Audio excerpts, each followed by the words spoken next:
우리가 보통 감사합니다, 또 고맙습니다라고 할 때 영어로 thank you라고 하죠. 감사하다, 고맙다. 그런데 여러분 thank you와 또 생각하다라고 하는 think가 어원이 같다고 합니다. 그래서 이 thank you와 think가 어원이 같다는 이야기는 감사하다라고 하는 것을 고마워하는 생각에서부터 출발한다는 거예요. 감사라고 하는 것을 고마워하는 그러한 마음에서부터 출발한다. 여러분, 우리 기독교는 감사의 종교라고 말할 수 있습니다. 신앙이 깊어지면 깊어질수록 그 사람의 입술에서 감사합니다, 감사합니다 라고 하는 말이 끊이지 않고 나오게 됩니다. 그러니까 우리가 신앙의 깊이 또 신앙의 어떤 성숙도를 여러 가지 방법으로 측정할 수 있지만, 그러나 사실 내 입술에 얼마나 감사의 열매가 맺히고 있는가 하는 것이 또 하나의 방법입니다. 그래서 성경은 범사에 감사하는 그리스도 예수 안에 있는 너희를 향하신 하나님의 뜻이다 이렇게 말씀했습니다. 그러니까 모든 일, 우리가 모든 환경을 만났을 때에 생각을 감사하는 쪽으로 먼저 생각을 감사 쪽으로 트시기를 바랍니다. 제가 첫 목회를 저기 골짜기 정선이라는 동네에서 했는데, 정선 증산에서 첫 목회를 했습니다. 증산교회에 각 전도사로 부임했을 때에 기억에 남는 성도 한 분이 있는데, 거의 100세가 되신 분인데 자기 출생 연도를 정확하게 몰라요. 언제 출생하셨는지. 그래서 면사무소에서도 추측만 할 뿐입니다. 언제 출생하셨나. 100년이 거의 넘게 사신 분인데, 근데 이분이 얼마나 건강하신지 새벽 기도를 한 번도 빠지지 않고 나오시는 분이에요. 어느 날 새벽에 안 나오십니다. 그러니까 100세가 넘은 분이 매일 나오시다가 안 나오시니까 걱정이 되지요.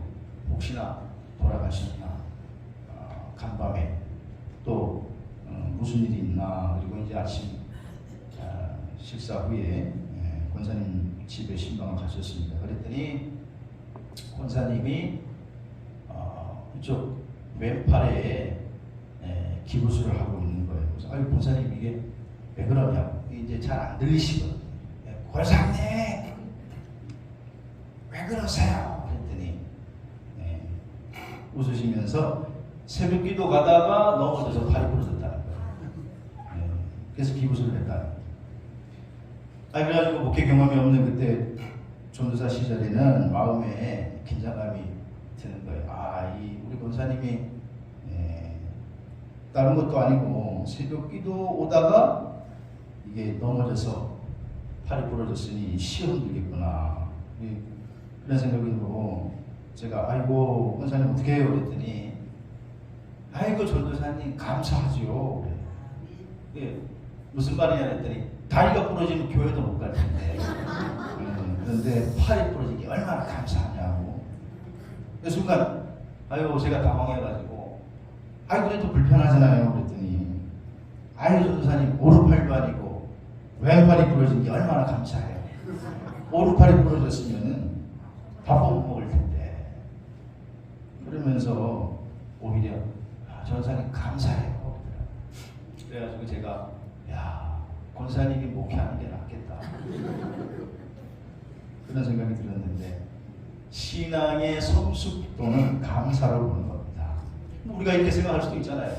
내가 다른 것도 아니고 놀러 가는 것도 아니고 어디 마실 가는 것도 아니고 새벽 기도 하러 가는데 하나님 날 좀 지켜주시지.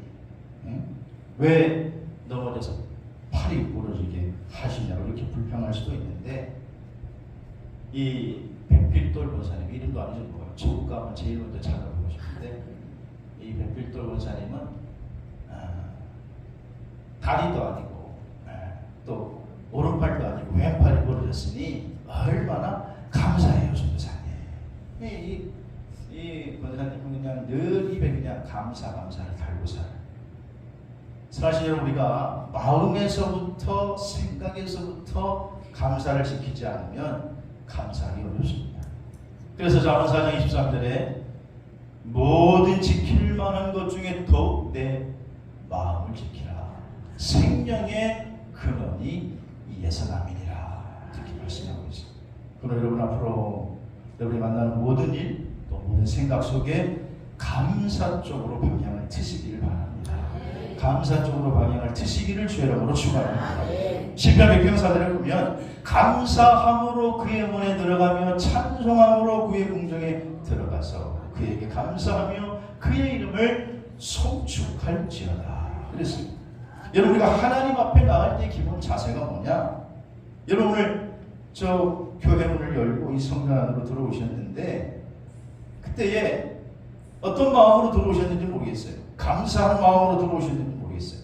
하나님, 오늘도 주일 예배를 드릴 수 있도록 건강한 몸 주시고 또 이 자리 이곳에 있게 하심을 감사합니다. 우리 예배를 받아 주시옵소서. 이렇게 하나님의 성전에 그의 문에 들어가는 자는 감사함으로 그의 문에 들어가라는 거예요. 오늘 많은 환경의 어려움 속에 우리가 지금까지 살아왔지만 그 가운데에서 우리를 지켜주시고 보호해 주신 하나님께 감사함이 우리의 당연한 고백이 되어야 될 줄로 믿습니다. 오늘 보면 시편 138편은 다윗이 자신의 인생을 지금 노년에 돌아보면서 고백한 시가 오늘 본문의 말씀입니다. 본문 1절에 보니까 내가 전심으로 주께 감사하며 했습니다. 내가 전심으로 주께 감사한다. 다윗은 자신의 인생의 말년에 이것을 쓴 것으로 전해지고 있는데, 인생 말년에 자신의 인생을 되돌아보면서 나는 정말 하나님께 전심으로 감사한다. 그래서 하나님께 부르는 감사의 노래가 오늘 이 138편이라고 말할 수 있습니다. 저는 오늘 이 본문의 말씀을 가지고 7월 둘째 주일에 다윗의 감사라고 하는 제목으로 다시 연애를 나누고자 하는데, 다윗의 감사 첫 번째는 하나님이 기도에 응답해 주신 것에 감사하고 있습니다. 오늘 138편 3절 말씀을 보면 내가 간구하는 날에 주께서 어떻게 해요? 응답하시고 이렇게 표현하고 있습니다. 여러분, 사실 다윗의 일생은 기도의 일생이라고 해도 과언이 아니죠. 그는 늘 기도하는 삶을 살았습니다. 하지만 그 기도에 대해서 하나님이 응답해 주신 것을 지금 감사하고 있다. 이런 고백이에요. 우리가 잘 아는 시편은 1편부터 150편까지 되어 있습니다. 그 중에 다윗이 기록한 시편이 무려 73편이라고 알려져 있습니다. 놀라지도 않아요. 73편이나 다윗이 기록했다는 거예요. 그러니까 거의 절반 이상을 다윗이 기록한 것인데, 시편 내용이 주로 뭡니까? 시편 내용은 하나님 앞에 감사하고 찬양하는 내용이 그냥 주를 이루고 있는 거예요. 그 중에서 시편 3편의 내용은 다윗이 인생의 최대 위기를 만났을 때에 고백한 시편이에요.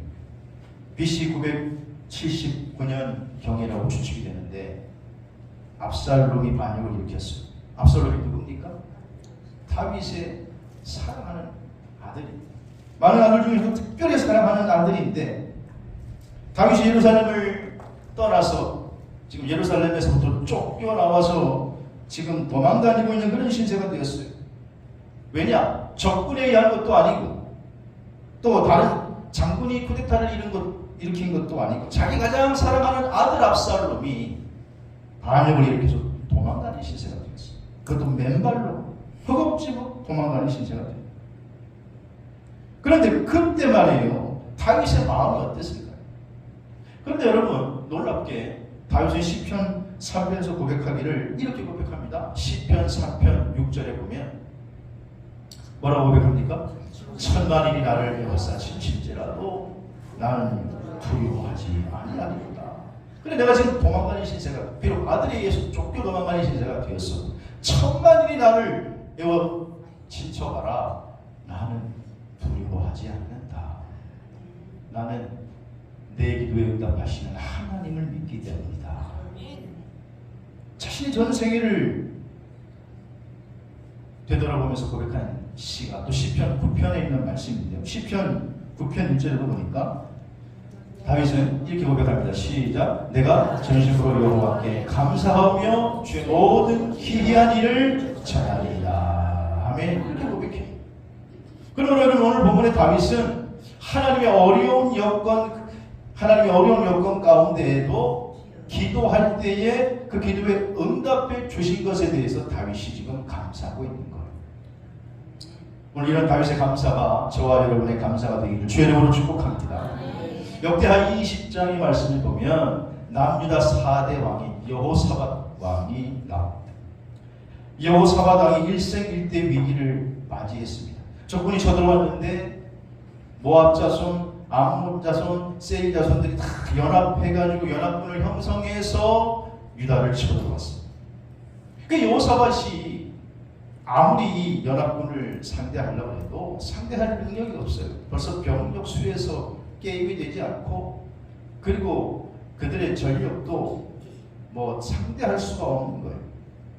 그러니까 역대하 20장 3절에 보니까 여호사밧이 이렇게 고백합니다. 여호사밧이 두려워하여 여호와께 낯을 향하여 간구하고 온 유다 백성에게 금식하라고 공포합니다.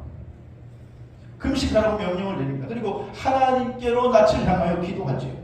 그러면서 12절에 솔직하게 고백하는 거예요. 우리를 치러온 이 큰 무리를 우리가 대적할 능력이 없고, 이제 어떻게 할 줄도 나는 사실 왕인데도 모르겠고, 그러니 오직 주만 바라보나이다. 여러분, 기도는 전심으로 주님만을 바라보는 것인 줄로 믿으시기를 바랍니다. 그때 하나님이 그 여호사밧 왕의 기도를 들으시고, 당시에 여호사밧 왕의 영적 멘토였던 야시엘에게 응답해 주셔서 야시엘을 통해서 이렇게 응답해 주십니다. 15절에 보니까 20장 15절에 야시엘이 이르되 너희는 이 큰 무리로 말미암아 두려워하거나 놀라지 말라. 이 전쟁은 너희에게 속한 것이 아니요 나 하나님께 속한 것이니라. 하나님이 야시엘을 통해서 여호사밧에게, 여호사밧 왕에게 말하기를 두려워하지 말라, 놀라지 말라. 이 전쟁은 내게 속했다는 거예요. 그러니 여호사밧 왕이 신이 나서 21절에 보니까 백성과 더불어 의논하고 노래하는 자들을 선택해가지고 군인들 앞에, 전쟁들 앞에 그냥 성가대를 세웁니다. 그리고는 여호와께 감사하세, 여호와께 감사하세, 그의 인자심이 영원하도다. 여호와께 감사하세, 여호와께 감사하세, 그의 인자심이 영원하다. 지금 전쟁하느라고 하는데 착한 무기로 전신갑주로 무장을 해도 시원찮을 판인데 상식적으로, 군사적으로 이해가 되지 않지요. 그랬는데 오직 주만 바라보고 하나님께서 그렇게 응답하셨으니 22절에 그 노래와 찬송이 시작될 때에 여호와께서 복병을 넣어서 유다를 치러온 아몬 자손과 모압 자손과 세일 산 주민들을 치게 하심으로 그들을 패하게 해주신 줄로 믿습니다. 사랑하는 여러분, 그러므로 우리가 나그네 인생 길을 살아갈 때에 예기치 않은 큰 문제를 만날 때가 있습니다. 앞을 봐도 뒤를 봐도 어디를 봐도 내 힘으로 도저히 불가능할 때 이때 하나님께로 향하여 낯을 들고 기도하고 하나님께서 응답해 주시고 그 응답하심에 또 감사하는 것이 성도의 기본 자세가 되어야 될 줄로 믿습니다. 사실 여러분, 사람들은 많은 것을 기도하고 하나님 또 우리의 기도를 들으시고 응답하시고 축복해 주시는 줄로 믿습니다. 그런데 응답해 주신 것에 대해서 하나님께 감사합니다라고 하는 감사가 없다는 거예요. 다윗이 왜 위대한 성도인 줄 아십니까? 다윗은 일생 동안 수없이 많은 환난을 겪으면서 기도했습니다. 그리고 하나님께 또 많은 응답을 받았습니다. 이때 다윗은 끊임없이 하나님께 감사하고 찬양하는 그런 내용이 시편에 줄을 잇고 있다는 거예요. 여러분, 이제 우리가 하나님께 응답 받았다면 우리가 해야 할 차례는 감사의 차례인 줄로 믿으시기를 바랍니다. 오늘 다윗의 감사의 첫 번째 기억할 것은 하나님이 자기 기도에 응답해 주신 것에 대해서 다윗이 감사하고 있다. 하나님이 여러분의 기도에 응답해 주신 것에 대해서 감사하는 다윗과 같은 저와 여러분이 될 수 있기를 주의 이름으로 축복합니다. 다윗의 감사, 오늘 두 번째는요, 하나님이 힘을 주신 것에 대해 감사했어요. 오늘 보면 3절에 보니까 내 영혼에 힘을 주어 나를 강하게 하셨느니라 이렇게 표현하고 있어요. 여기서 힘이라고 하는 것은 다윗이 일생을 살아오면서 많은 강한 대적을 만났는데 당당히 그들을 맞설 수 있는 힘을 주셔서 승리하게 해주신 것에 대해서 감사한다, 그렇게 말한 겁니다. 여러분, 다윗의 일생 우리가 너무나 잘 알죠. 수없이 어려운 일들을 많이 겪어왔지만은 하나님이 능히 이길 힘을 주시고 또 이길 힘을 주시고 인내할 힘을 주시고 그리고 이걸 거기에 대해서 감사한다. 다윗이 오늘 그렇게 표현하면서 내 영혼에 힘을 줘 나를 강하게 하셨다고 표현하고 있는 겁니다. 다윗에게 힘을 주어서 강하게 하셨던 주님은 오늘 우리들에게도 힘을 주어서 강하게 주실 줄로 믿으시길 바랍니다. 다윗만 그렇게 했어요. 다윗만. 오늘 이 자리에 앉아 계신 우리들 만난 성도들도 오늘 이 자리에 있기까지 오늘 신앙을 지키기까지 다윗이 고백했던 것처럼 하나님께서 힘을 주셔서 또 계속 앞으로도 힘을 주셔서 믿음의 싸움에 승리하게 하시고 여기까지 온 줄로 믿으시기를 바랍니다. 다윗은 지금 그걸 감사하고 있는 거예요. 출애굽한 이스라엘 백성들이 출애굽하자마자 첫 번째 위기를 만나는데 홍해 바다를 만나요. 앞에는 바다가 넘실대고 뒤에는 바로의 정이 우리 추격해오고 앞으로 갈 수도 없고 뒤로 갈 수도 없는 상황 가운데 하나님께서 홍해를 가르셔서 이스라엘 백성들을 무사히 건너게. 그리고 애국 군대는 우리도 건너갈 수 있겠구나. 그리고 쫓아오다가 홍해에 다 묻혀버리고 전멸되게 됩니다. 이게 출애굽기 14장의 말씀이고 그래서 15장에 가서 보면 모세가 하나님을 찬양하는데 모세 출애굽기 15장 2절에 보니까 여호와는 나의 힘이요 노래시며 나의 구원이시로다. 여호와가 나의 힘이라는 거예요. 여호와 하나님의 힘이 오늘 저와 여러분의 힘인 줄로 믿으시기를 바랍니다. 하박국 선지자는 동일하게 고백하기를 하박국 3장 19절에 주 여호와는 나의 힘이시라. 나의 발을 사슴과 같게 가서 나를 나의 높은 곳에 다니게 하신도다 그랬습니다. 사랑하는 성도 여러분, 하나님이 힘이 되어 주셔서 여기까지 인도하신 것 다윗처럼 감사하시기를 주의 이름으로 축원합니다. 다윗의 인생을 아까도 말씀드렸습니다만 생각해보면 우리가 다윗 뭐 때문에 기억해요? 다윗과 골리앗의 싸움 때문에 다윗을 기억하는 거죠. 다윗과 골리앗의 싸움은 사무엘상 17장에 기록하고 있습니다. 이 이야기는 모든 사람이 우리 교회 학교 아이들도 알고 있습니다. 블레셋과 이스라엘이 전쟁이 한참일 때 그때 이스라엘 백성들은 장정이라면 다 전쟁에 동원돼서 그러니까 군대에 징집이 돼서 출정했습니다. 그런데 일정 나이가 되지 않으면 아직 너무 어리니까 나라에서 징집하지 않았습니다. 근데 사무엘 17장의 말씀을 읽어보면 다윗은 그 군대에 동원이 됐어요? 안 됐어요? 안 됐어요. 아직 나이가 어렸다는 거예요. 소년이었다는 거예요.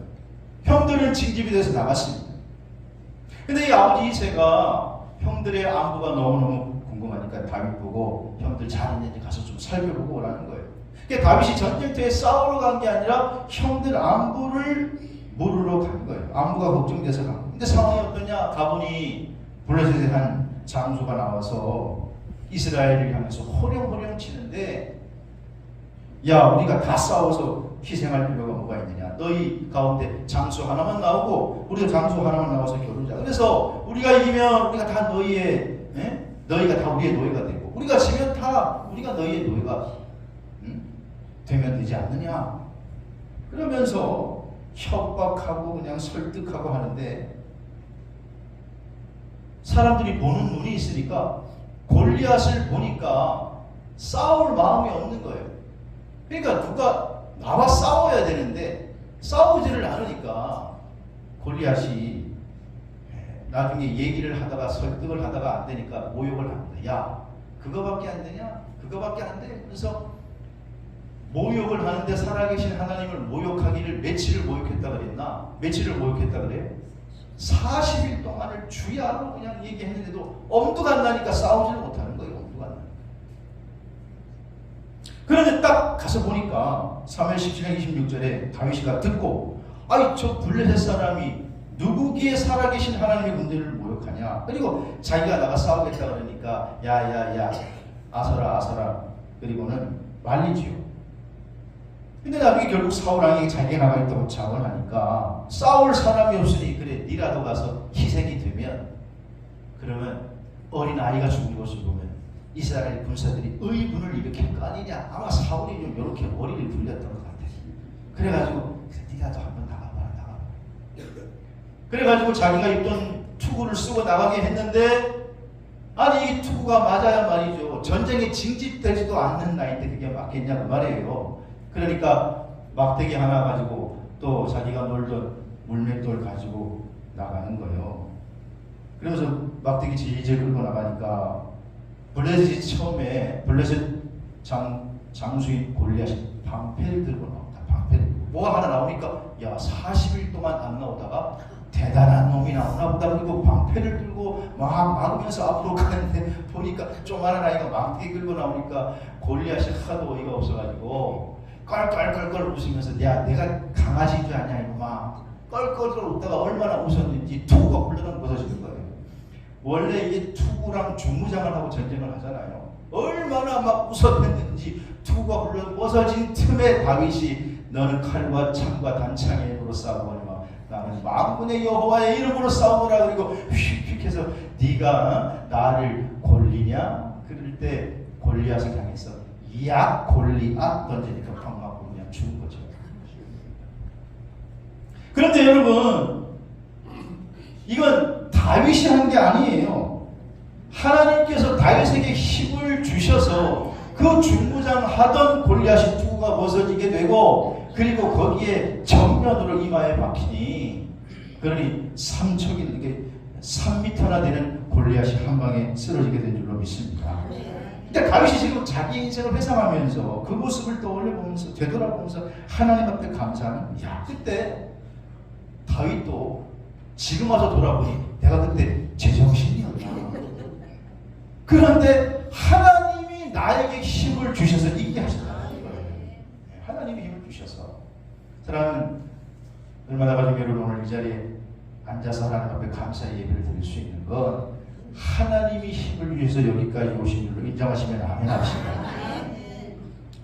미국의 실업가 중에 스탠리 템이라고 하는 기업가가 있어요. 이 사람이 US 플라스틱 회사를 설립한 사람인데 고등학교를 졸업하고 20살에 사업에 뛰어들었어요. 너무 일찍 뛰어들어서 그런지 섣불리 사업에 뛰어들었다가 완전히 쫄딱 망했어요. 어느 날 새벽에 예배당에 가서 눈물을 흘리면서 나 이제 어떡하냐고 하나님 찾고 있는데 환상 중에 물에 빠져서 허우적대는 베드로가 보이기 시작합니다. 베드로가 왜 갈릴리 바다에 빠져서 허우적대는지 모르잖아요. 그 모습이 막 보이는 거예요. 근데 그 모습이 마치 자기의 모습과 오버랩되면서 자기의 모습과 똑같아. 어떻게 할지 모르고 허우적대는데 물에 빠져만 가. 그래서 가슴을 치면서 막 통곡하고 있는데 그때 예수님이 딱 나타나셔서 베드로의 손을 잡고 물로 쓱 하고 꺼내내셔서 베드로와 함께 우리를 걸어가는 모습을 또 보게 돼요. 그리고 아하 주님께서 베드로를 그 수렁에서 건져주셨지. 그리고 이 스탠리 템이 뜨거운 눈물을 흘리면서 거기서 소원기도를 하게 돼요. 주님 베드로의 손뿐만이 아니라 나의 손도 붙들어 주시면 저는 얼마든지 다시 일어설 수 있습니다. 제가 경영하는 회사는 이제 하나님의 것입니다. 제가 이제 어떤 일을 하든지 제가 경영하는 회사의 51%는 하나님의 것입니다. 회사 이익은 51%는 무조건 하나님께 바치겠습니다. 그리고 바치려고 주머니를 꺼내보니 주머니에 단돈 37달러밖에 없더래요. 그래도 그때부터 그는 이제 자기가 하는 게 아니라 자기의 사업을 자기가 하는 일을 하나님이 붙들어 주시니 점점 일어나게 되고 흥황하게 된 줄로 믿습니다. 스탠리 템은 그 후에도 서운한 것을 잊지 않고 회사의 51%를 하나님 앞에 꼬박꼬박 드리면서 하나님의 선교에 동참하게 됩니다. 그리고 훗날 자신의 간증을 하나님이 나의 기업을 소유하시다라고 하는 책을 통해서 그의 성공 비결 22가지를 소개하고 있습니다. 사랑하는 늘 만나가지고 여러분 하나님이 붙들어 주시면 하나님 지금도 여러분을 붙들어 주시면 여러분의 어떤 상황에서든 다시 일어설 수 있는 줄로 믿으시기를 바랍니다. 다시 자신의 인생의 과거를 돌아보면서 감사하는 두 번째 감사가 뭐냐? 하나님이 나를 붙들어 주셔서 힘이 되어 주신 것을 감사한다. 오늘 이 감사가 저와 여러분의 감사가 되기를 주의 이름으로 축복합니다. 마지막 세 번째로 다윗의 감사는요 하나님이 보호해 주신 것을 감사하는 것. 오늘 7절 말씀에 다 같이 읽겠습니다. 시작. 내가 환난 중에 다닐지라도 주께서 나를 살아나게 하시고 주의 손을 펴사 내 원수의 분노를 막으시고 주의 오른손이 나를 구원하시리라. 아멘. 여기서 주의 오른손, 주의 손은 주의 돌보심, 도우심, 주의 지키심을 이렇게 표현하고 있는 거예요. 출애굽한 이스라엘 백성들이 가나안 땅으로 가는 과정 속에서 그들이 드디어 시내산에 이르게 되죠. 그때 하나님께서 이스라엘 지도자인 모세를 시내산에 부르십니다. 그리고 그때 모세에게 이렇게 약속을 하나 해주십니다. 출애굽기 23장 20절에 보니까 내가 사자를 내 앞에 보내어 길에서 너를 보호하고 또 너를 내가 예비한 곳에 이르게 하리라.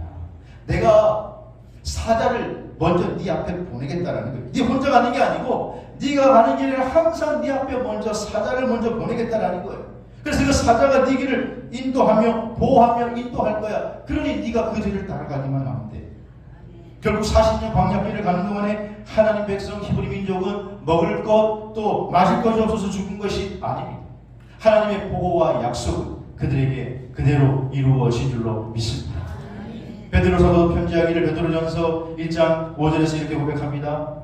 너희는 이 세상에서 많은 시험을 당할 건데 근데 걱정하지 말아라. 5절에 보니까 하나님의 능력으로 보호하심을 받았느니라. 사실 여러분 하나님의 능력으로 보호하심을 받아 이렇게까지 왔고 또 앞으로 주의 나라에 이르기까지 하나님의 능력으로 보호해 주실 것을 믿고 다윗처럼 감사하시기를 주의 이름으로 축복합니다. 찬송가 중에 우리가 잘 부르는 찬송가 325장이 있어요. 325장. 예수와 함께 계신 며느리들이 제일 무서워하는 거예요. 뭔 말인지 알란가 모르겠어요. 예수가 함께 계시니 시험이 오나 겁없네. 며느리들이 제일 좋아하는 찬송이에요. 알 사람이 없도다. 시험이 오나 겁없네. 며느리들이 저 찬양을 좋아한대요. 예수가 함께 계시니 시험이 오고. 그런데 이 찬송을 찰스 웨이글이라고 하는 목사가 작사 작곡했는데 원제목은 Living for Jesus, Living for Jesus. 그러니까 예수를 위해 살리라 그런 뜻이 예수를 위해 살리라. 근데 웨이글 목사님이 12살 때 집회 참석했다가 큰 은혜를 받아요. 그리고 내가 하나님 종이 되겠다 결심하는 목사가 됐는데 그래서 이 웨이글 목사님이 어렸을 때부터 같이 자라는 여성과 결혼해서 가정을 꾸미고 목회를 해요. 이 웨이글 목사님도 그렇고 목사님의 부인도 참 가정적이고 남편과 떨어지는 걸 대단히 싫어해요.